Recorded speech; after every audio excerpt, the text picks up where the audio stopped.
Le Chavetz Chaim, il donne un cas qu'on va un peu expliquer. Il dit quelqu'un qui fait partie, par exemple, d'une entreprise dans le travail. Et dans cette entreprise, les gens, ils ont l'habitude de... Il y a des moments de discussion comme ça, et quand ils discutent, ils plaisantent, etc. Et bien souvent, on en arrive à dire du lachon hara.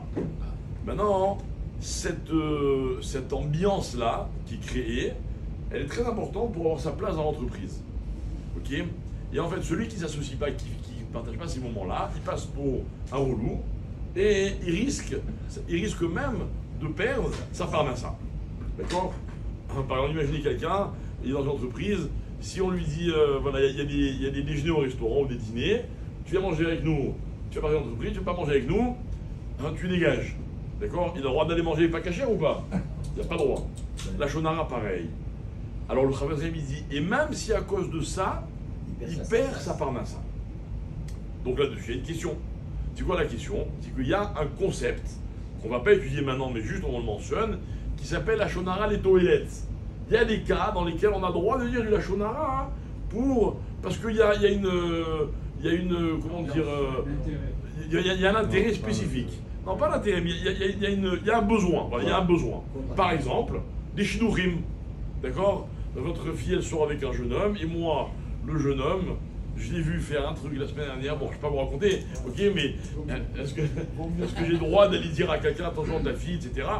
Oui, j'ai le droit. Bon, toilette, on verra. Alors quoi, quelqu'un qui perd sa parnassa, c'est pas les toilettes. Et il ramène des preuves, les Pirouchim, ils ramènent des preuves où on voit que pour de l'argent, il y a des cas où on peut avoir le droit de dire du lachon hara. Alors il donne une réponse magnifique, il explique, il dit en fait, quand on raconte quelque chose pour lequel il y a un besoin, par exemple, je raconte que le jeune homme en question, il a fait telle ou telle chose, donc je vais sauver la jeune fille. Si pour ce que je raconte, ça a une toilette. Dans ces cas-là, ça peut être moutard. Mais le fait de dire du lachon hara pour que grâce à cette ambiance-là, moi j'ai ma parnassa, il dit il n'y a aucun éther. Il n'y a aucun éther. Comme n'importe quel avéra. Alors on va vous dire, alors, celui qui ne travaille pas Shabbat, il perd sa parnassa, il a le droit de travailler Shabbat. Pas d'accord que non. Donc c'est la même chose. Évidemment, c'est pas facile. On dit que s'il y a plus de on parlera de ce cas quand on va le moment. S'il y a plus de 3 personnes, il n'y a pas de lachon hara. Non, c'est encore pire que la lachon hara. S'il vous plaît. Il n'y a pas cette loi. Non mais d'accord, mais c'est encore pire que la lachon hara. C'est encore pire. C'est pas qu'il n'y a pas de lachon hara, c'est encore pire. Bon, on verra. Ok, bien. Autre cas intéressant, ok, mais encore plus grave évidemment. Donc il apprend ça. Le Chavetz Chaim dit Kalva Chomer.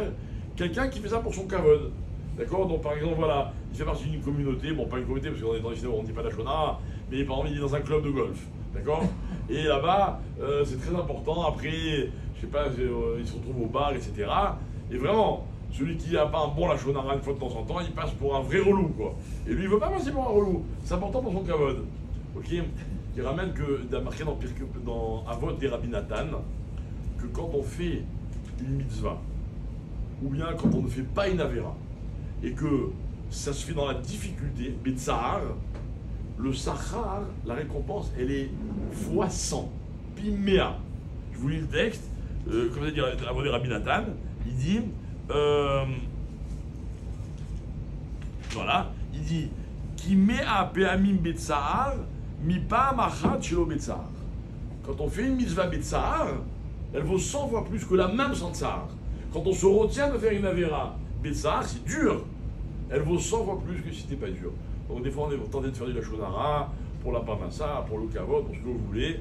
Si on arrive à se retenir alors que c'est dur, ça vaut 100 fois plus que si ça avait été facile. Et enfin, dernière halakha pour ce matin, est-ce qu'on a le droit, regardez la clairvoyance des Chachamim, bien avant que les réseaux sociaux et les téléphones existent, le Chavetz Chaim dit, le issour du lachon hara, il est soit de le dire, mais aussi de l'écrire. Et celui qui écrit du lachon hara, c'est exactement comme s'il racontait du lachon hara. Donc ils n'ont pas encore sorti des filtres anti-lachon hara dans les réseaux sociaux. Ils ont peur de faire faillite. Mais en tout cas, évidemment que le dire ou l'écrire ou le lire, c'est kiff-kiff. C'est aussi assourd que les trois choses sont aussi interdites. Voilà.